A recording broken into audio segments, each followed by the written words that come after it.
Bore da iawn i chi gyd a chroeso cynnes i'r gwasanaeth. Mae'n hyfryd i gael eich cwmni chi eto'r wythnos hon.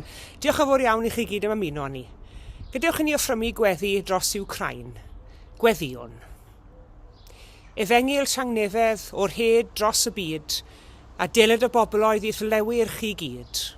Dyna'n gweddi ni eto'r bore hwn o dad wrth i ni wrando ar hyn sydd yn digwydd ac yn parhau i ddigwydd mas yn Wcrain ac mewn mannau eraill, Yemen ac Afghanistan, arglwydd i ni'n dyhau ymweld heddwch yn ein byd ni. Bendithia felly arglwydd bawb sydd yn gweithio o blaid heddwch. Estyn dy gymorth i bawb sydd yn ceisio lleddfu poen a dioddefaint yr rhai sy'n dioddef o ganlyniad i ryfel a thrais a gormes. Gweddiwn am heddwch yn ein byd ac am dangnefedd yng nghalon pob person. Yn enw Iesu Grist. Amen.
Am hynny rwy'n dweud wrthych, peidiwch â phryderu am eich bywyd, beth yw fwyta na yfed, nac am eich corff, beth yw wisgo.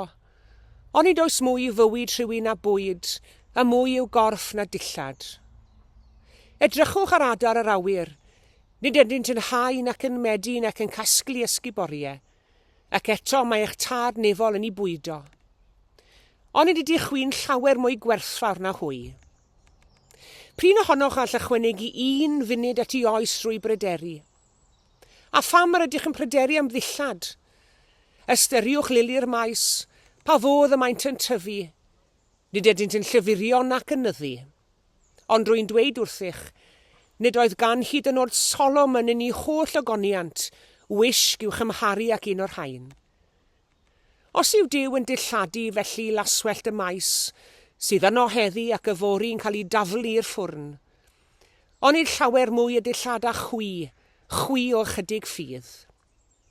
Peidiwch felly â phryderu a dweud beth yr ydym i'w fwyta, neu beth yr ydym i'w yfed, neu beth yr ydym i'w wisgo.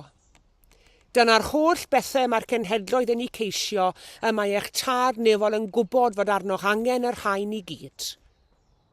Ond ceisiwch yn gyntaf deyrnas Dduw a'i gyfiawnder ef. Rhoi'r y pethau hyn i gyd yn ychwaneg i chi. Peidiwch felly â phryderi am y fori, oherwydd bydd gan y fori ei bryder ei hun. Digon i'r diwrnod ei drafferth ei hun.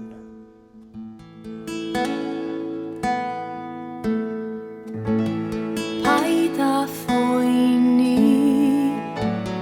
dal fy llaw. Paid â phoeni, fori ddaw. Paid â phoeni, heddwch sydd ger llaw.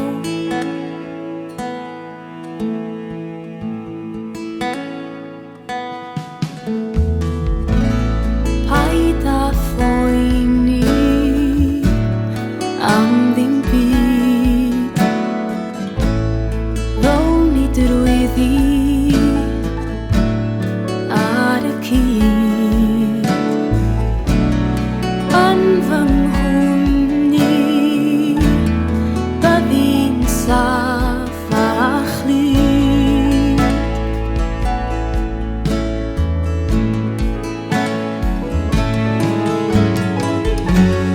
Wrth i'r holl furiau gael eu dymchwel a disgyn mor ffyrnig i'r llawr. Yn fy mreichiau fe fyddi'n ddiogel a efo'n gilydd gwelwn wawr.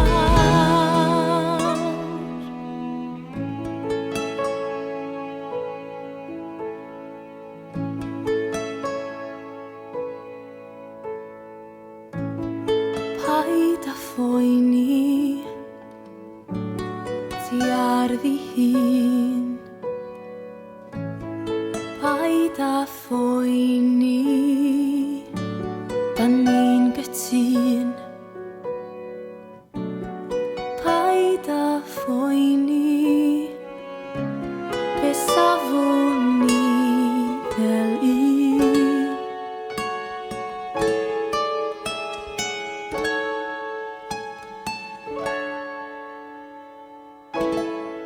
Paid â phoeni, ti ddim ar ben dy hun.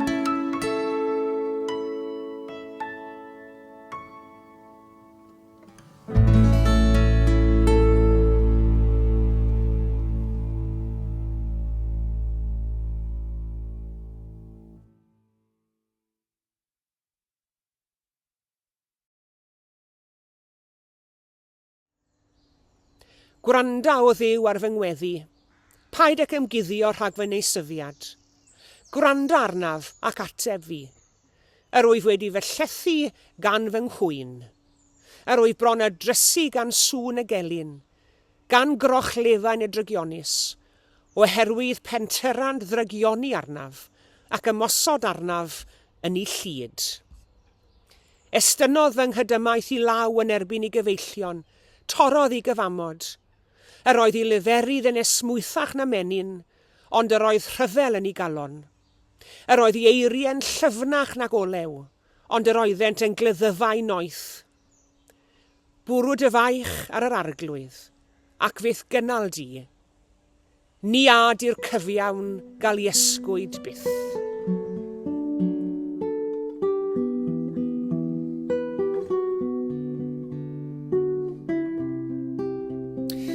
Mae'n ymddangos fel petai'r salmydd mewn gofid mawr yma, a hynny oherwydd bod cyfaill iddo fe, cyfaill am ddiriedwrdd ynddo, wedi adael e lawr. A'r siom a'r gofid wedi achosi cryn bryder iddo fe, pryder emosiynol. Mae pobl wedi pryderu, maen nhw wedi becso eriod. Mae'n rhan o'r natur ddynol. Does dim cywilydd mewn poeni am rhywbeth. Ond pan fod y peth hwnnw yr ydyn ni'n poeni amdano, yn troi yn ganolbwynt, y mae ein bywyd cyfan yn troi o'i amgylch, fe all hynny fod yn broblem wedyn. Mae pryder yn cymryd dros y pethau hynny na ddylsen ni fod yn gorfod delio gyda nhw. Ond y gwirionedd amdani yw na fedr unrhyw un drechu pryder drwy boeni amdano. I drechu pryder rhaid ail gyfeirio ein pryderon. Ac i'r Cristion, air gyfeirio i bryder at Dduw a wna ef neu hi. Dydy hynny ddim yn golygu nad ydyn ni'n cymryd cyfrifoldeb am y pethau ni'n delio nhw. Mae'n golygu ein bod ni'n gwybod ble i stopio a ble mae Duw yn dechrau. Beth bynnag yw achos ein gofid, mae Duw yn ein galw ni i fwrw'n gofid ar ei ysgwyddau ef. Fe dreuliodd Iesu fywyd ar y ddaear hon yn rhannu feichiau a'i dad nefol, yn ymddiried i feichiau Dduw. Un o'r enghreifftiau gorau siwr o fod yw amdano'n mynd trwy'r profiad ungol hwnnw yng ngardd Gesemane, a'r chwys fel dafnau o waed, ac yn gweddion dair ar ei dad nefol, cymer y cwpan hwn oddi wrthyf. A daeth angel o'r nef, trodd y dafnau gwaed yn dangnefedd. Beth bynnag yw ein gofid, dyw ei ddim yn ormod i Dduw ei gario. Ond nid yn unig yw Duw yn cario'n gofidiau'n beichiau ni, ond hefyd o ymddiried ynddo fe. Mae e'n ein cario ni hefyd, chi a fi. Mae Duw yn ein llenwi a'i ysbryd ac yn rhoi nerth a thangnefedd i ni. Yn llythyr cynta Pedr, fe welwn ni'r adnod hyfryd hon. Bwriwch eich holl bryder arno ef, oherwydd y mae gofal ganddo amdanoch. Oherwydd y mae gofal ganddo amdanoch. Smo Duw am i ni gael ein llethu gan ein pryderon. Pam? Oherwydd bod ganddo gonsern mawr amdano ni ac am bopeth sy'n digwydd i ni. Does dim un gofid neu faich yn rhy fach neu yn rhy fawr i sylw Duw. Gyda'r tywydd bendigedig yma ni wedi bod yn ei fwynhau dros yr wythnos diwetha, mae bobl yr ardal hon dy byth wedi bod yn tyrru i'r treithiau, gyda'r hwyr yn yr wythnos ac ar benwythnosau hefyd, ac wedi bod yn mentro i'r dŵr, i'r môr. Ac perycled y môr a dŵr o unrhyw fath, eto, mae'r dŵr yn medru'n cynnal ni. I ni'n gallu nofio, i ni'n gallu arnofio, mae'r dŵr yn ein cynnal ni. Ond cyn allwn ni wneud hynny, mae rhaid i ni fwrw'n hunain i'r dŵr. Ymddiried ein hunain i'r dyfnder, cyn profi bod y dŵr yn medru'n cynnal ni. A wy'n credu mai dyna yw profiad y salmydd fan hyn. Gollwng gafel, ymddiried yng ngallu Duw i'w gynnal. Bwrw dy faich ar yr arglwydd ac e fe ath gynnal. Rhyw brofiad o ddiogelwch a chael ei gynnal gan Dduw. Gweddiwn am y ffydd i ymddiried ein beichiau iddo a theimlo ei freichiau tragwyddol yn ein cynnal heddi a phob dydd. Amen.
Gweddiwn.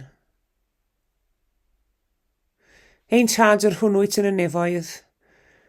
Dyw a thad ein harglwydd a'n gweredwr Iesu Grist.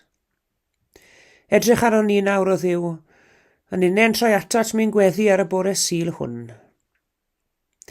I ni'n diolch i ti am dy ofal tadol ohono ni.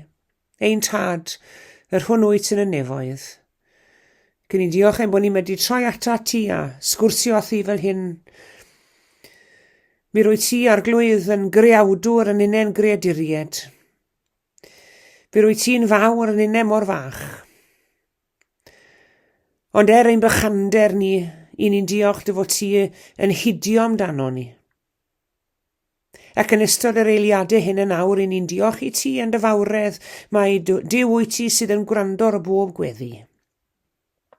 A mae hynny mor bwysig i ni arglwydd.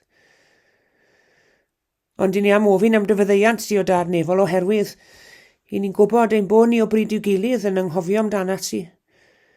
Pan bydd yr haul yn gwenu ar ein bywydau ni. Pan bydd popeth yn mynd yn iawn. Pan bydd yna llawenydd a llwyddiant yn llenwi'n bywydau. I ni'n dieddol o fwynhau'r llawenydd a'r llwyddiant hwnnw ac anghofio am y pethau eraill sydd yn bwysig. Ond yna arglwydd pan bod na gwmwl yn dod i daflu gysgod ar ein bywydau ni. Yr cwmwl hwnnw wrth gwrs yn gallu dod mewn amrywiol ffyrdd. Pryd ni arglwydd i ni'n barod i droi ata ti. Oherwydd i ni'n gyrru ein deisyfiadau a'n cri o weilod ein henau tuag ato ti. Mae angen dyn erth di arno ni pan bod beichiau bywyd yn mynd rhy drwm i ni i'w cario. Ond i ni'n cymryd cysur mawr arglwydd yn y ffaith ond i ni ymddiried yn o ti. Dy fod ti'n ddiw sydd yn bolon cymryd y beichiau hynny. A dy fod ti'n nid yn unig i gario'r baich, ond dy fod ti'n barod hefyd i'n cario ni. Ac yn i mor ddiolchgar yn hynny arglwydd oherwydd fedrwn ni fyth a chario beichiau bywyd heb dy nerth di. Mae'n yn ormod i ni arglwydd. Ond diolch ein bod ni'n medru ymddiried yn o ti a thithau medru rhannu'r baich. Ac yn wir arglwydd mae'n siŵr gen i fod na nifer fawr o bobl yn wynebu'r diwrnod hwn heddi gyda chysgodion gofid a thristwch a phryder yn cymylu i bywydau ar hyn o bryd. Rhai bobl falle ni'n nabod nhw, perthnasau ni neu ffrindiau neu gymdogion neu gydweithwyr, cyd-aelodau yn ein heglwysi. Eraill wedi nad yw ei henwyn hysbys i ni, ond i ni'n gweld ei hwynebau. I ni'n gweld cynrychiolaeth o'i hwynebau, ar ein setiau ac ar ein sgriniau, ac ar dudalennau'n papur newyddion bob dydd. A thrwy'r lluniau hynny, i ni'n clywed i cri hefyd arglwydd. I ni'n synhwyro'i gofid. Ac felly ni am ofyn i ti'r bore hwn arglwydd i fod yn arbennig o agos at bawb, sydd yn cario beichiau bywyd ar hyn o bryd. Dros yr rhai sydd yn trio cario'r beichiau hynny ar ei pen ei hunain, a byddant yn bolon troi ac ymddiried yn o ti. Dros yr rheini sydd yn ddiobaith, yr rhai sy'n ddi-ffydd hefyd, yn ddi-arweiniad. Yr rhai sy'n ddi-gyfaill, yr rhai sy'n ddi-gartre. Arglwydd, bydd yn agos at y blant ymhell ac agos, a theina dadau'n dyner drostynt. Aros gyda ni arglwydd weddill y dydd cysygredig hwn. A thyr gyda ni wrth i ni gamu fewn i'r wythnos newydd, gyda'i heriau a'i chyfleoedd hefyd. Clyw ein gweddi, yn enw Iesu Grist, ein harglwydd a'n gwaredwr. A'n dysgodd ni wrth weddio i ddweud gyda'n gilydd. Ein tad, yr hwnnwyt yn y nefoedd, sancteiddiau'r dy enw, deled y deyrnas, gwneler dy ewyllus, megis yn y nef felly ar y ddeiar hefyd. Dy roi ni heddiw ein bara beinyddiol, a madda i ni ein dyledion, fel y myddeiwn yna un dyledwyr. Ac nac arwain ni brofedigaeth, eithir gwared ni rhag drwg. Canis eiddo ti o deyrnas, a'r nerth, a'r gogoniant, yn oes oesoedd. Amen.